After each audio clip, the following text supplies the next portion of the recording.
Think about it. Come on. Go read the book. Oh, time to read. Not jumping. Come on. Time to read. You gonna come read? Huh? Are you gonna come read? I apologize it took me so long. So, this morning I actually wasn't feeling well. I had a headache and ended up sleeping in way longer than I planned.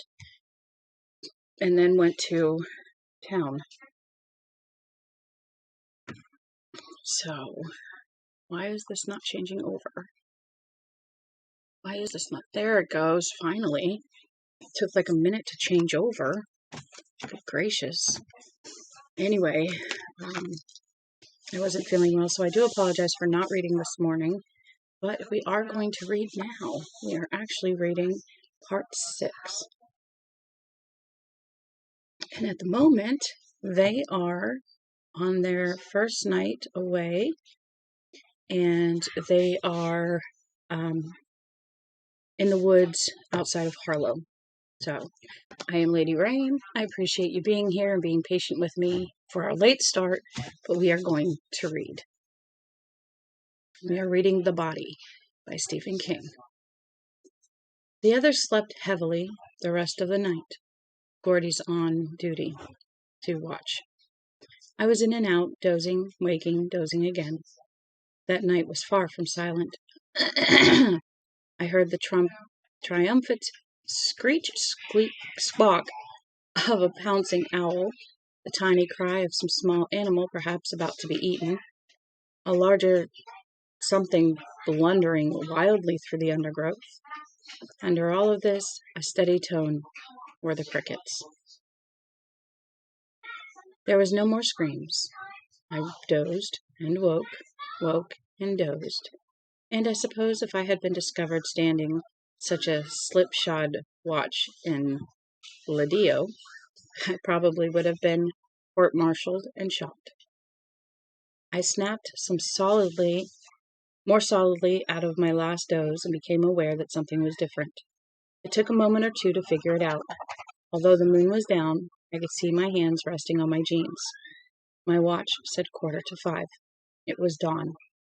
I stood, hearing my spine crackle, walked 24 feet away from the lumped-together bodies of my friends, and pissed into a clump of sumac. I was starting to shake the night willies. I could feel them sliding away. It was a fine feeling. I scrambled up the cinders of the railroad tracks and sat on one of the rails, idly chucking cinders between my feet, in no hurry to wake the others. At that precise moment, a new day felt too good to share. The new day felt too good to share. Morning came on apace. The noise of the crickets began to drop, and the shadows under the trees and bushes evaporated like puddles after a shower. The air had that peculiar lack of taste that presages the latest hot day in a famous series of hot days. Birds that had maybe cowered all night, just as we had done, now began to twitter, self-importantly. A wren landed on top of a dead fall, from which we had taken our firewood, preened itself, and then flew off. I don't know how long I sat there on the rail, watching the purple steal out of the sky as noisily as it had stolen in the evening before. Long enough for my butt to start complaining anyway. I was about to get up when I looked to my right and saw a deer standing in the railroad bed, not 10 yards from me. My heart went up into my throat so high that I think I could have put my hand in my mouth and touched it. My stomach and genitals filled with a hot, dry excitement. I didn't move. I couldn't have moved if I wanted to. Her eyes weren't brown, but a dark, dusty black, the kind of velvet you see backgrounding jewelry displays. Her small ears were scuffed suede. She looked serenely at me, head slightly lowered, in what I took for curiosity, seeing a kid with his hair in a sleep scarecrow of whorls and many-tined cowlicks, wearing jeans with scuffed and brown khaki shirt with the elbows mended and the collar turned up, in a hoodie tradition of the day. What I was seeing was some sort of gift, something given with a carelessness that was appalling. We looked at each other for a long time. I think it was a long time. Then she turned and walked off to the other side of the tracks, white bobtail flipping insouciantly. She found grass and began to crop. I couldn't believe it. She had begun to crop. She didn't look back at me, didn't need to. I was frozen solid. Then the rails started to thrum under my ass, and bare seconds later the doe's head came up, cocked back toward Castle Rock. She stood there, her branch black nose working on the air, coaxing it a little. Then she was gone in 3 galloping leaps, vanishing into the woods with no sound but one rotted branch, which broke with the sound of the track ref's starter gun. I sat there, looking memorized at the spot where she had been, until the actual sound of the freight came up through the stillness. Then I skidded back down the bank to where the others were sleeping. The freight's slow, loud passage woke them up, yawning and scratching. It was some funny, nervous talk about the case of the screaming ghost.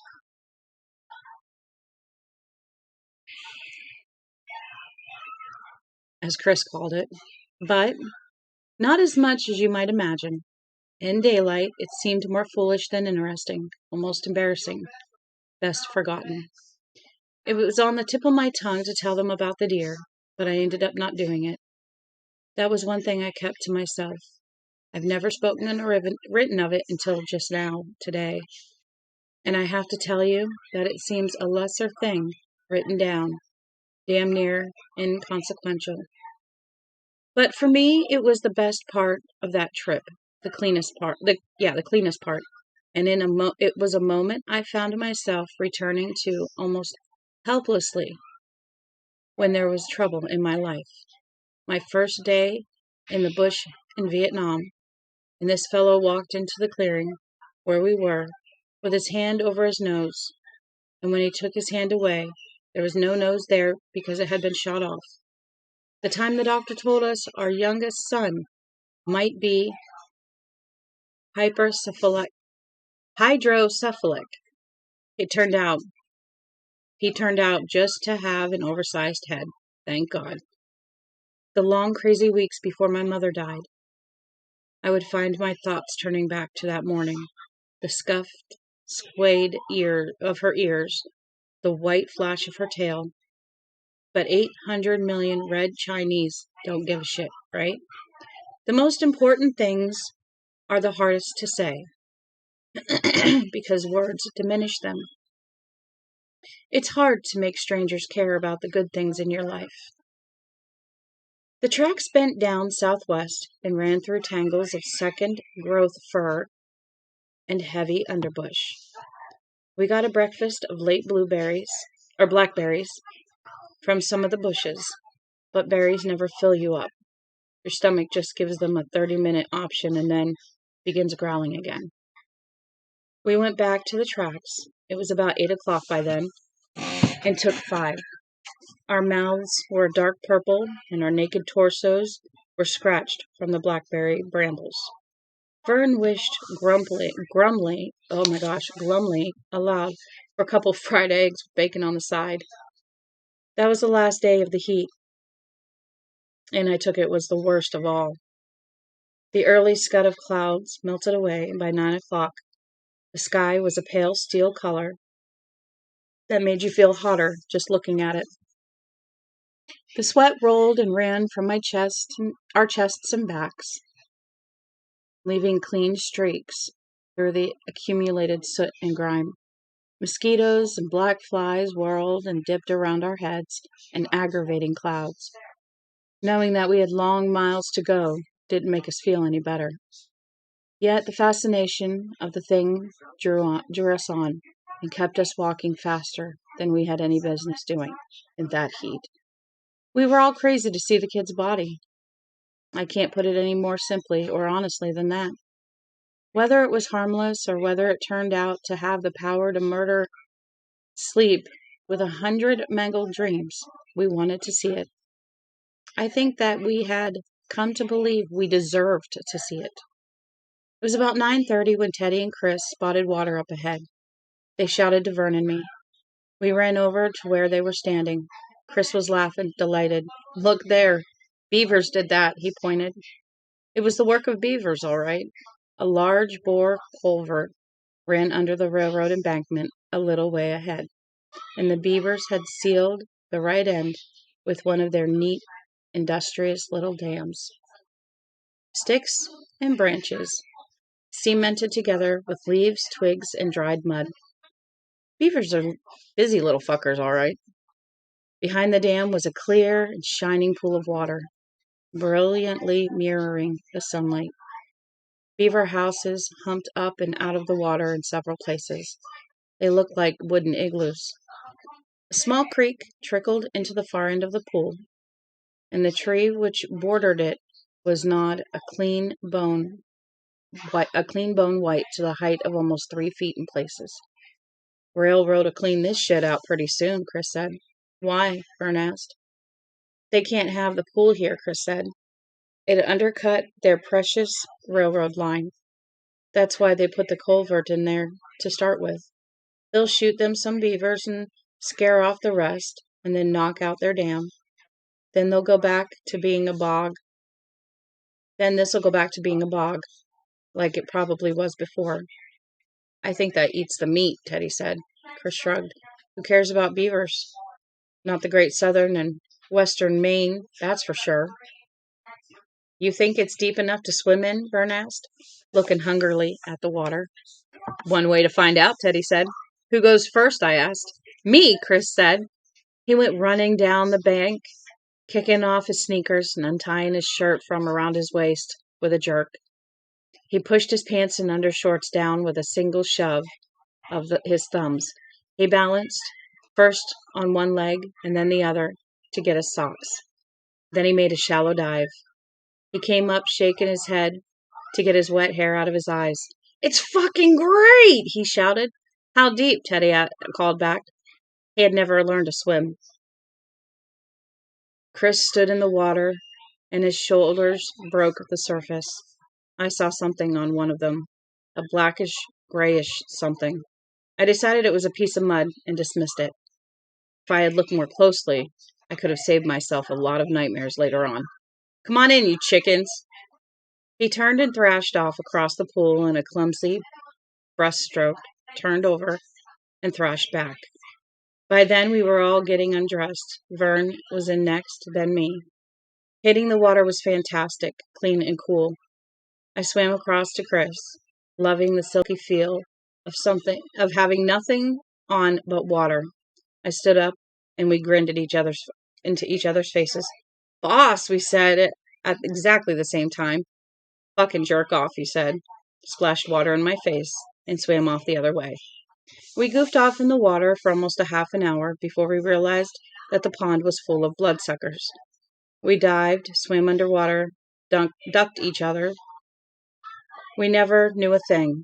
Then Vern swam into the shallowest part, went under, and stood on his hands. When his legs broke water, it was in a shaky but triumphant V. I saw that they were covered with blackish gray lumps, just like the one I had seen on Chris's shoulder. They were slugs, big ones. Chris's mouth dropped open, and I felt all the blood in my body go as cold as dry ice. Teddy screamed, his face going pale. Then all three of us were thrashing for the bank, going just as fast as we could. I knew more about freshwater slugs now than I did then, but the fact that they were mostly harmless has done nothing to allay the almost insane horror of them. I've had ever since that day. Okay, hold on. But the fact that they are mostly harmless has done nothing to allay the almost insane horror of them I've had ever since that day in the beaver pool. There we go. They carry a local anesthetic and an anticoagulant in their alien saliva, which means that the host never feels a thing when they attach themselves. If you don't happen to see them, they'll go on feeding until their swelled, loathsome bodies fall off you, sated, or until they actually burst. We pulled ourselves up onto the bank, and Tenny went into the hysterical paroxysm as he looked down at himself. He was screaming as he picked the leeches off his naked body. Vern broke the water and looked at us puzzled. What's the hell's going on? What's the hell's wrong with leeches? Teddy screamed, pulling two of them off his trembling thighs and throwing them just as far as he could. Dirty motherfucking bloodsuckers! His voice broke shrilly on the last word. Oh God! Oh God! Oh God! Vern cried. He paddled across the pool and stumbled out. I was still cold. The heat of the day had been suspended. I kept telling myself to catch hold, not to get screaming, not to be a pussy. I picked half a dozen off my arms and several off my chest. Chris turned his back at me. Gordy, are there more? Take 'em off if they are, please, Gordy. There were more, 5 or 6, running down his back with grotesque black buttons. Black buttons. I pulled their soft, boneless bodies off him. I brushed even more off my legs, then got Chris to do my back. I was starting to relax a little, and that was when I looked down at myself and saw the granddaddy of 'em all clinging to my testicles. Its body swelled to 4 times its normal size. Its blackish gray skin had gone a bruised purplish red. That was when I began to lose control. Not outside, at least not in any big way, but inside where it counts. I brushed its slick, gluteus body with the back of my hand. It held on. I tried to do it again. I couldn't bring myself to actually touch it. I turned to Chris and tried to speak. Couldn't. I pointed instead. His cheeks, already ashy, went whiter still. I can't get it off, I said through numb lips. You. But he backed away, shaking his head, his mouth twisted. I can't, Gordy, he said, unable to take his eyes away. I'm sorry, but I can't. No, oh, no. He turned away, bowed with one hand pressed to his midsection, like a butler in a musical comedy, and was sick in the stand of Jupiter bushes. You gotta hold on to yourself, I thought, looking at the leeches that hung off me like a crazy beard. Its body was still visibly swelling. You've got to hold on to yourself and get him. Be tough. It's the last one. The last one. I reached down again and picked it off, and it burst between my fingers. My own blood ran across my palm, an inner wrist in a warm flow. I began to cry. Still crying, I walked back to my clothes and put them on. I wanted to stop crying, but I just didn't seem able to turn off the waterworks. Then the shakes set in, making it worse. Vern ran up to me, still naked. They off, Gordy? They off me? They off me? He twisted in front of me like an insane dancer on a carnival stage. They off? Huh? They off me, Gordy? His eyes kept going past me, as wide and white as the eyes of a plaster horse on a merry-go-round. I nodded that they were, and just kept on crying. It seemed that crying was going to be my new career. I tucked my shirt in, and then buttoned it all the way to the neck. I put on my socks and my sneakers. Little by little, the tears began to slow down. Finally, there was nothing left but a few hitches and moans, and then they stopped, too. Chris walked over to me, wiped his mouth with a handful of elm leaves. His eyes were wide and mute and apologetic. When we were all dressed, we just stood there looking at each other for a moment, and then we began to climb the railroad embankment. I looked back once at the burst leech lying on top of the tromped down bushes where we had danced and screamed and groaned them off. It looked deflated, but still ominous.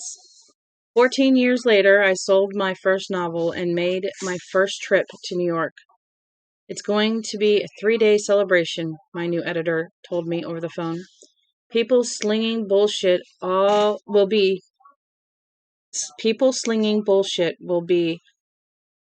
summarily shot. But of course, it was 3 days of unmitigated bullshit. While I was there, I wanted to do all the standard out-of-towner things. See a stage show at the Radio City Music Hall. Go to the top of the Empire State Building. Fuck the World Trade Center. The building King Kong climbed in 1933 is always going to be the tallest one in the world for me. Visit Times Square by night. Keith, my editor, seemed more than pleased to show his city off.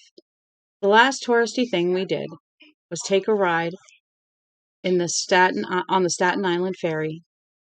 And while leaning on the rail, I happened to look down and see scores of used condoms floating on the mild swells. And I had a moment of almost total recall. Or perhaps it was an actual incidence of time travel. Either way, for 1 second, I was literally in the past, pausing halfway up the embankment and looking back at the burst leech, dead, deflated, but still ominous. Keith must have seen something in my face because he said, "Not very pretty, are they?" I shook my head, wanting to tell him not to apologize, wanting to tell him that you didn't have to come to the Apple and ride the ferry to see used rubbers, wanting to say, the only reason anyone writes stories is so they can understand the past and get ready for some future morality. That's why all the verbs in stories have ed endings. Keith, my good man, even the ones that sell millions of paperbacks. The only two useful art forms are religion and stories. I was pretty drunk that night, as you may have guessed. What I did tell him was, I was thinking of something else, that's all. The most important things are the hardest things to say. We walked further down the tracks. I don't know just how far. But I was starting to think, well, okay, I'm going to be able to handle it. It's all over anyway. Just a bunch of leeches. What the fuck? I was still thinking it when waves of whiteness suddenly began to come over my sight, and I fell down. I must have fallen hard, but landing on the cross ties was like plunging into a warm and puffy feather bed. Someone turned me over. The touch of hands was faint and unimportant. Their faces were disembodied balloons, looking down at me from miles up. They looked this look to a fighter who has been punched silly and is currently taking a 10-second rest on the canvas. Their words came in gentle oscillations, fading in and out. Him?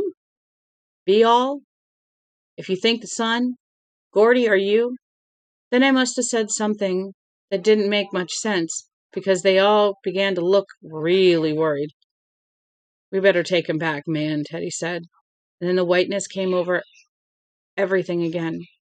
When it cleared, I seemed to be all right. Chris was squatting next to me, saying, Can you hear me, Gordy? You there, man? Yes, I said, and sat up. A swarm of black dots exploded in front of my eyes, and then went away. I waited to see if they'd come back, and when they didn't, I stood up. You scared the cheesily old shit out of me, Gordy, he said. You want a drink of water? Yeah. He gave me his canteen, half full of water, and I let 3 warm gulps run down my throat. Why'd you faint, Gordy? Vern asked anxiously. Made a bad mistake and looked at your face, I said. E. Teddy cackled. Fucking Gordy, you wet. You really okay? Vern persisted. Yeah, sure. It was bad there for a moment, thinking about those suckers. They nodded soberly. We took 5 in the shade and then went on walking, me and Vern on one side of the tracks, Chris and Teddy on the other. We figured we must be getting close. We weren't as close as we thought, and if we'd had the brains to spend 2 minutes looking at a road map, we would have seen why.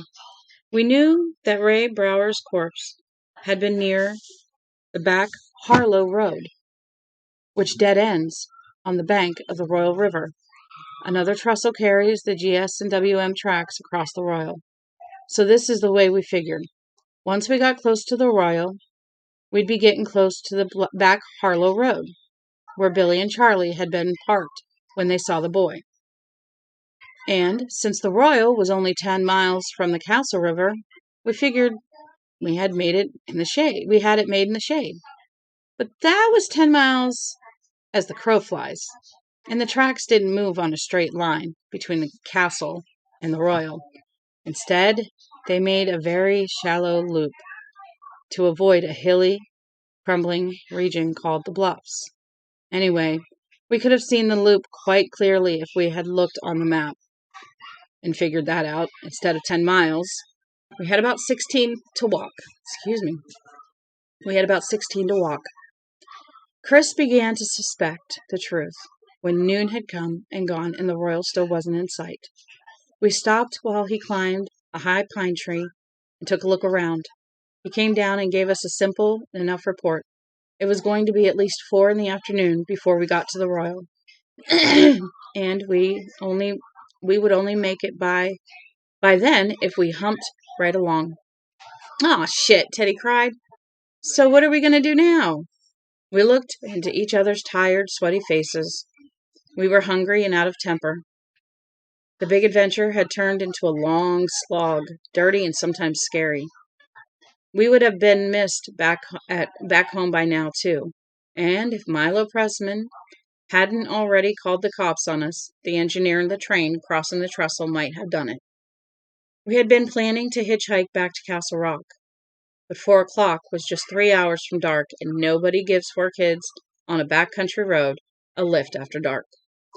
I tried to summon up the cool image of my deer cropping at the green morning grass, but even that seemed dusty and no good. No better than a scuffed trophy over the mantle in some guy's hunting lodge, and eyes sprayed to give them that phony, lifelike shine. Finally, Chris said, It's still closer out going ahead. Let's go. He turned and started to walk along the tracks in his dusty sneakers, head down, his shadow only a puddle at his feet. After a minute or so, the rest of us followed him, strung out in Indian file. In the years between then and writing of this memoir, I've thought remarkably little about those 2 days in September, at least consciously. The associations the memoirs bring to the surface are as pleasant as week-old river corpses brought to the surface by cannon fire. As a result, I never really questioned our decision to walk down the tracks. Put another way, I wondered sometimes about what we had decided to do, but never how we did it. But now, a much simpler scenario comes to mind. I'm confident that if the idea had come up, it would have been shot down. Walking down the tracks would have seemed neater, bossier, as we said then. But if the idea had come up and hadn't been shot down in flames, none of the things which occurred later would have happened. Maybe Chris and Teddy and Vern would even be alive today. No, they didn't die in the woods or on the railroad tracks. Nobody dies in this story, except some bloodsuckers and Ray Brower. And if you want to be completely fair about it, he was dead before it even started. But it is true that of the four of us who flipped coins to see who would go down to the Florida market to get supplies, only the one who actually went is still alive. The ancient mariner at 34, with you, gentle reader, in the role of wedding guest. At this point, shouldn't you flip to the jacket photo to see if my eye holdeth you in its spell? If you sense a certain flipness on my part, you're right. But maybe I have cause.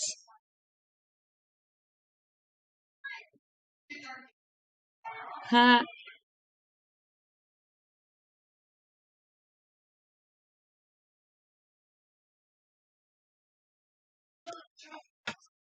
Let's see. The ancient mariner at 34, with you, gentle reader, in the role of wedding guest. At this point, shouldn't you flip to the jacket photo to see if the eye holdeth you in its spell? If you sense a certain flipness on my part, you're right. But maybe I have cause. At an age when all four of us would be considered too young and immature to be president, three of us are dead. And if small events really do echo up larger and larger through time, yes, maybe if we had done the simple thing and simply hitched into Harlow, they would still be alive today. We could have hooked a ride all the way up Route 7 to the Shiloh Church, which stood at the intersection of the highway and the back Harlow Road, at least until 1967, when it was levied by a fire attributed to a tramp's smoldering cigarette butt. With reasonable luck, we could have gotten to where the body was by sundown the previous day. But the idea wouldn't have lived. It would have been shot down with tightly buttressed arguments and debating society rhetoric, but with grunts and scowls and farts and raised middle fingers.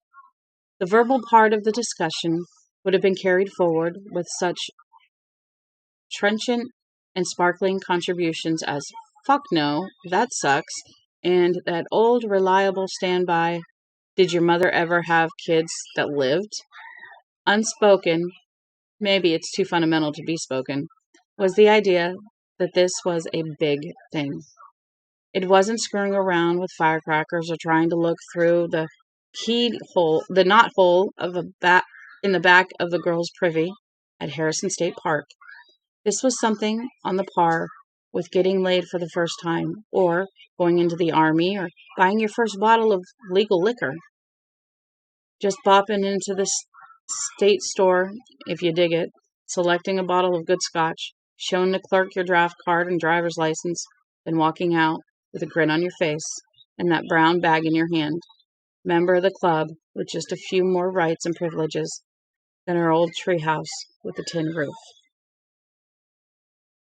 There's a high ritual to all fundamental events, the rites of passage, the magic corridor where the change happens, buying the condoms, standing before the minister, raising your hand and taking the oath, or if you please, walking down the railroad tracks to meet a fellow your own age halfway. The same as I'd walked halfway over to Pine Street to meet Chris if he was coming over to my house, or the way Teddy would walk halfway down Gates Street to meet me if I was going to his. It seemed right to do it this way, because the rite of passage is a magic corridor, or so we always provided an aisle. It's what you think walk down when you get married, what they carry you down when you get buried. Our corridor was those twin rails, and we walked between them, just bopping along toward whatever this was supposed to mean. You don't hitchhike your way to a thing like that, maybe. And maybe we thought it was also right that we should have turned out to be harder, that it should have turned out to be harder than we had expected. Events surrounding our hike have turned it into what we had suspected it was all along. Serious business. What we didn't know as we walked around the bluffs was that Billy Tessio, Charlie Hogan, Jack Mudgett, Norman Fuzzy Brakowitz, Victor Desjardins, Chris's older brother Eyeball, and Ace Merrill himself were all on their way to take a look at the body themselves. In a weird kind of way, Ray Brower had become famous, and our secret had turned into a regular roadshow. They were piling into Ace's chopped and channeled 52 Ford and Vince's pink 54 Studebaker, even as we started on the long leg of our trip. Billy and Charlie had managed to keep their enormous secret for just about 36 hours. Then Charlie spilled it to Ace while they were shooting pool, and Billy had spilled it to Jack Mudgett while they were fishing for steelies from the Boom Road Bridge. Woo! But Ace and Jack had sworn solemnly on their mothers' names to keep the secret, and that was how everyone in their gang knew about it by noon. Guess you could tell what those assholes thought about their mothers.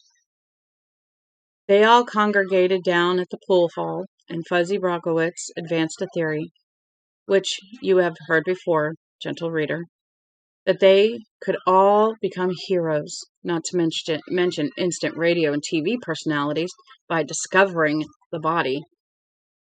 All they had to do, Fuzzy mentioned, was to take 2 cars with a lot of fishing gear in the trunks. After they found the body, their story would be 100%. We were just planning to take a few pickerel out of the Royal River, officer. He. Or ha. Look what we found.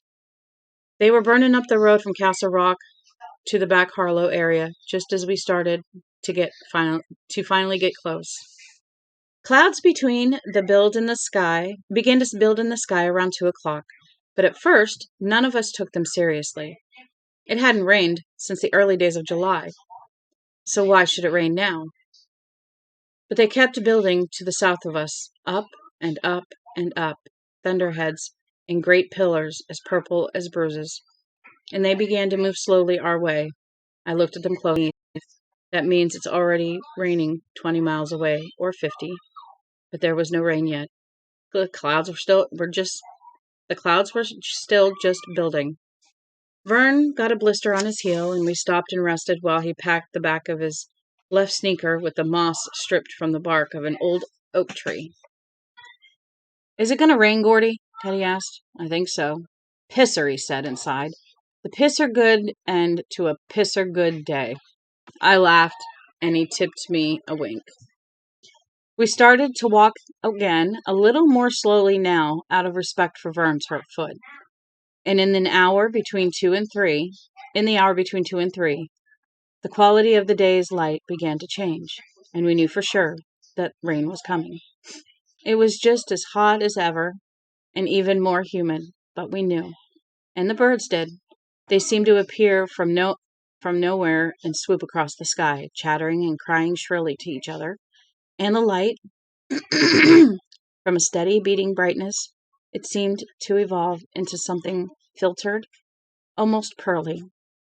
Our shadows, which had begun to grow long ago. I don't know where she's at. Where's Harley? Then Phoebe's in getting a drink.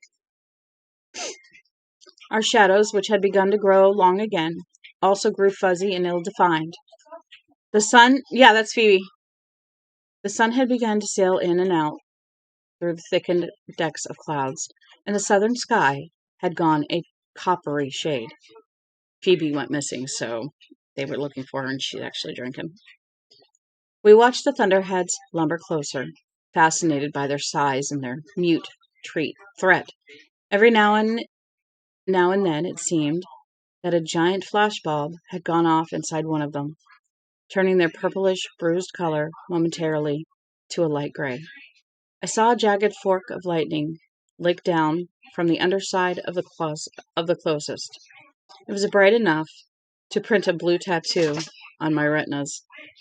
It was followed by a long, shaking blast of thunder. Let me see something. Yeah, I think we're going to do part 7 tomorrow because we've got quite a bit left. Yeah, we'll probably finish tomorrow then. Because I'm going to read for a little bit longer.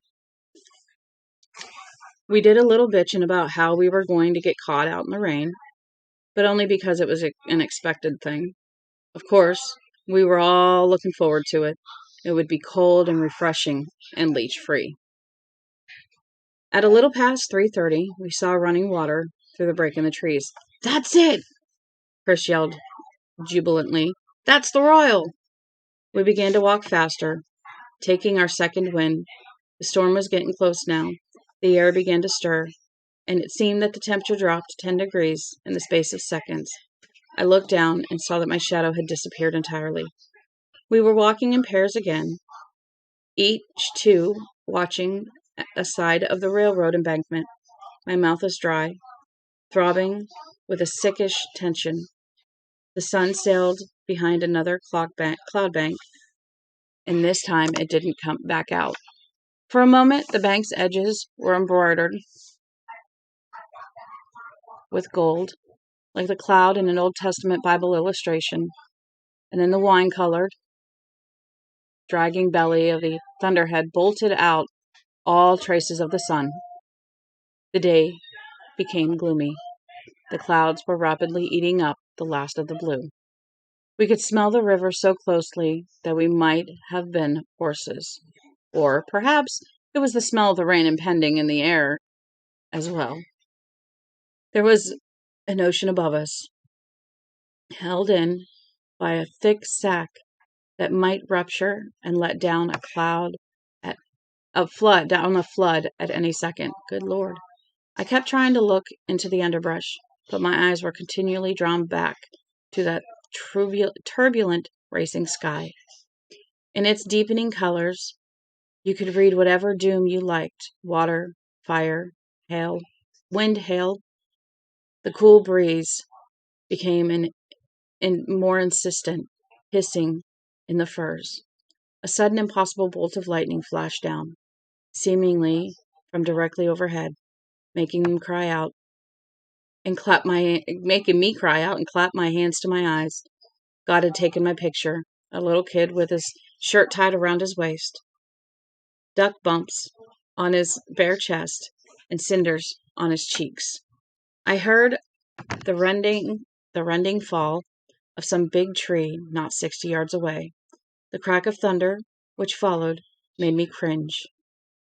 I wanted to be home reading a good book in a safe place, just like down in the potato cellar. "Jesus!" Vern screamed in a high, fainting voice. "Oh, my Jesus Christ, look at that!"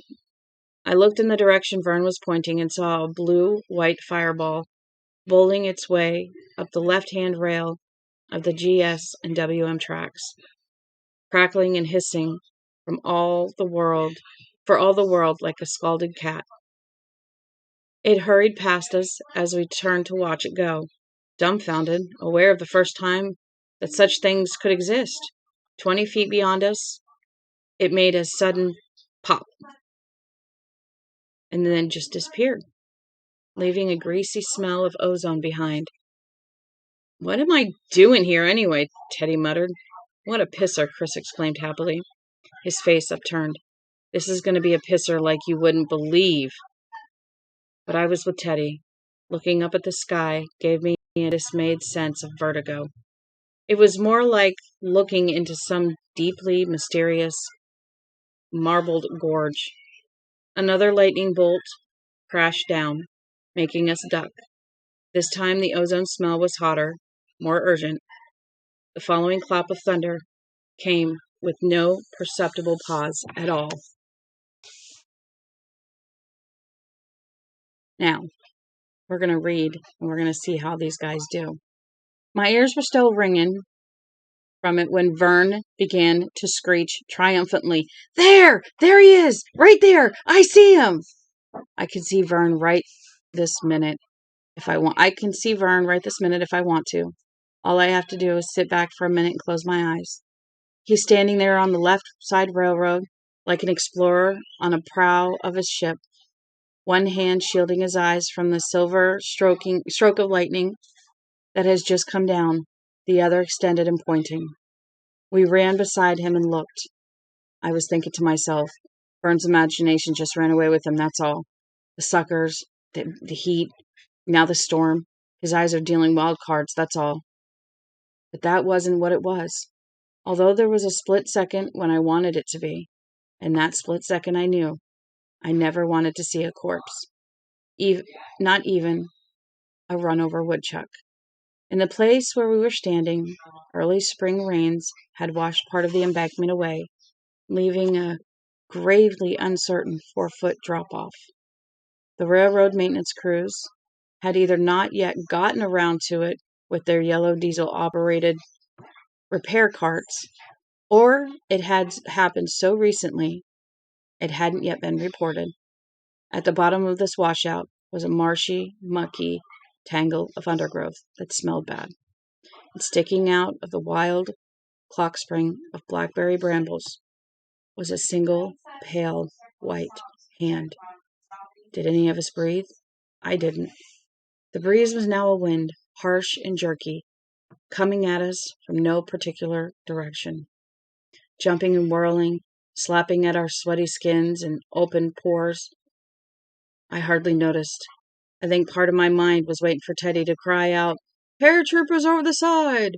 And I thought if he did, that I might just go crazy. It would have been better to see the whole body, all at once. But instead, there was only that limp, outstretched hand, horribly white, the fingers limply splayed, like the hand of a drowned boy. It told us the truth of the whole matter. It explained every graveyard in the world. The image of that hand had come back to me every time I heard or read of an atrocity. Somewhere, attached to that hand, was the rest of Ray Brower. Lightning flickered and stroked. Thunder ripped in behind each stroke, as if a drag race had started over our heads. "Shee," Chris said. The sound not quite a cuss word, not quite the country version of shit, as it is pronounced around the slender stem of Timothy grass when the baler breaks down. Instead, it was a long, tuneless syllable without meaning, a sigh that had just happened to pass through his vocal cords. Vern was licking his lips in a compulsive sort of way, as if he had tasted some obscure new delicacy, a Howard Johnson's 29th flavor, Tibetan sausage rolls, interstellar escargot, something so weird that it excited and revolted him at the same time. Teddy only stood and looked. The wind whipped his greasy, clotted hair, first away from his ears, and then back over them.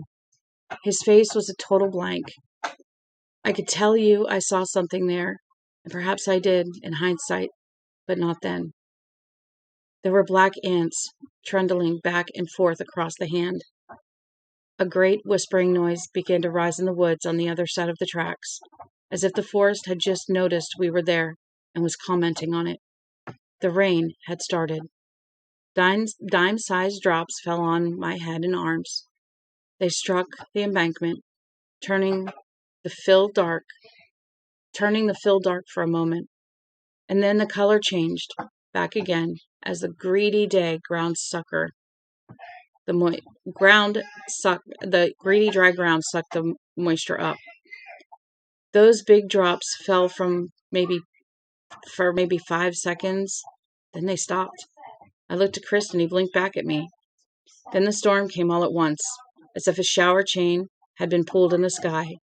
The whispering sound changed to a loud contention. It was as if we were being rebuked for our discovery, and it was frightening. Nobody tells you about the pathetic fallacy until you're in college. Even then, I noticed that nobody but the total dorks completely believed it was a fallacy. Chris jumped over the side of the washout, his hair already soaked and clinging to his head. I followed. Vern and Teddy came close behind. But Chris and I were the first to reach the body of Ray Brower. He was face down. Chris looked into my eyes, his face set and stern, an adult's face. I nodded slightly, as if he had spoken aloud. I think he was down here and relatively intact, instead of up there between the rails and completely mangled because he was trying to get out of the way when the train hit him.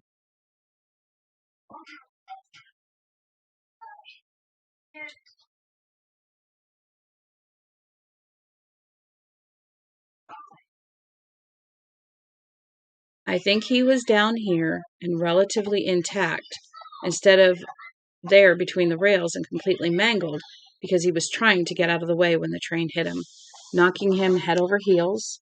He had landed with his head pointed toward the tracks, arms over his head, like a diver about to execute. He had landed in this boggy cup of land that was becoming a small swamp. His hair was a dark reddish color. The moisture in the air had made it curl slightly at the ends. There was blood in it, but not a great deal, not a gross-out amount. The ants were grosser. He was wearing a solid, colored dark green t-shirt and blue jeans. His feet were bare, and a few feet behind him caught a tall blueberry brambles. I saw a pair of filthy, low-topped Keds. Caught in the tall blueberry brambles. For a moment I was puzzled. Why was he here and his tennis shoes there? Then I realized, and the realization was like a dirty punch below the belt. My wife, my kids, my friends, they all think that having an imagination like mine might be quite nice. Aside from making all this dough, I can have a little mind movie whenever things get dull. Mostly they're right. But every now and then, it turns around and bites the shit out of you with these long teeth that have been filed to points, like the teeth of a cannibal. You see things you'd just as soon not see, things that keep you awake until first light. I saw one of those things now. Saw it with absolute clarity and certainty. He had been sprang out of his Keds. The train had knocked him out of his Keds just as it had knocked the life out of his body. That finally rammed it all the way home for me. The kid was dead. The kid wasn't sick. The kid wasn't sleeping. The kid wasn't going to get up in the morning anymore, or get the runs from eating too many apples, or catch poison ivy, or wear out the eraser on the end of its Ticonderoga,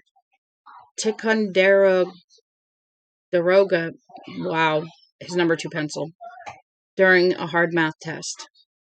The kid was dead. Stone dead. The kid was never going to go out bottling with his friends in the spring. Gunny sack over his shoulder to pick up the returnables, the retreating snow uncovered. The kid wasn't going to wake up at 2 a.m. in the morning on November 1st this year, run to the bathroom, and vomit up a big glut of cheap Halloween candy. The kid wasn't going to pull a single girl's braid in homeroom. The kid wasn't going to give a bloody nose or get one. The kid was, can't, don't, won't, never, shouldn't, wouldn't, couldn't. He was the side of the battery where the terminal says negative. The fuse you have to put a penny in. The wastebasket by the teacher's desk, which always smells of wood shavings from the sharpener and dead orange peels from lunch. The haunted house outside the town where the windows are crashed out. The no trespassing signs wiped away across the fields. The attic full of bats. The cellar full of rats. The kid was dead. Mr., ma'am, young sir, little miss. I could go on all day and never get it right about the distance between his bare feet on the ground and his dirty keds hanging in the bushes. It was 30 plus inches. It was a google of light years. The kid was disconnected from his keds beyond all hope of reconciliation. He was dead. We turned him face up into the pouring rain, the lightning, and steady crack of thunder. There were ants and bugs all over his face and neck. They ran briskly in and out around the collar of his t-shirt. His eyes were open, but terrifyingly out of sync. One was rolled back so far that we could see only a tiny arc of iris. The other stared straight up into the storm. There was a dried froth of blood about his mouth and on his chin, from a bloody nose. I thought in the right side of his bloody nose, hey! And the right side of his face was lacerated and darkly bruised. I'm talking to you. I'm trying to read. I'm almost done. Then you can play. Don't stick your tongue out at me. Lacerated and darkly bruised. Still, I thought, he didn't really look bad. I had once walked into a door my brother Dennis was shoving open. Came off with bruises even worse than this kid's, plus a bloody nose. Still, had 2 helpings of everything for supper after it happened. Teddy and Vern stood behind us, and if there had been any sight at all left in that one upward staring eye, I suppose we would have looked to Ray Brower like pallbearers in a horror movie. A beetle came out of his mouth, trucked across his fuzzless cheek, stepped onto a nettle, and was gone. Did you see that? Teddy asked in a high, strange, fainting voice. I bet he's fucking full of bugs. I bet his brain's Shut up, Teddy, Chris said. And Teddy did, looking relieved. Lightning forked blue across the sky, making the boy's single eye light up. You could almost believe he was glad to be found, and found by boys his own age. His torso had swelled up, and there was a faint, gassy odor around him, like the smell of old farts. I turned away, sure I was going to be sick, but my stomach was dry, hard, steady. I suddenly rammed 2 fingers down my throat, trying to make myself heave. Needing to do it, as if I could sick it up and get rid of it. But my stomach only hitched a little and then was steady again. The roaring downpour and the accompanying thunder had completely covered the sound of cars approaching along the Black Harlow Road, which lay bare yards beyond the boggy tangle. It likewise covered the crackle crunch of the underbrush as they blundered through it from the dead end where they had parked. And the first we knew of them was Ace Merrill's voice raised above a tumult of the storm saying, "Well, what the fuck do you know about this?" And that is where we're going to stop. We have approximately about 30 pages to go, and we've read, well, we might have a couple more parts, because tonight we've only read about 19, so we might be able to do it in 2. If I finish it off in 2 hours, then I might be able to do all of it tomorrow. I cannot guarantee that I will be on tomorrow morning, but I will be getting my son up at least, and getting him off with his worker's friend. So after that, I want to try about 11 o'clock. But if I'm not on at 11, by 11:30, I'm probably still stuck with a headache. So I do apologize. Um, but I am aiming for tomorrow. And if I can get this done in 2 hours, I will. And if not, then we'll finish it tomorrow night, probably around 7. So we will see what we can get in tomorrow and finish up the body. So I appreciate y'all being here. I appreciate y'all sticking with me, reading with me, listening, enjoying your evening. I really do appreciate it. I appreciate every single one of you. Whether I see you as a viewer on my screen, it says one viewer, but I know there's probably more. It looks like there's more. So I really do appreciate y'all. If you want to follow me, please do. And if not, not a big deal. I'm glad you're here. I love y'all. Thank you for being with me. And we will see how things go now that the boys have met the older boys, or the older boys are meeting the younger boys. So we'll see how it goes tomorrow. I love y'all. Thank you very much. All right. Y'all have a good night.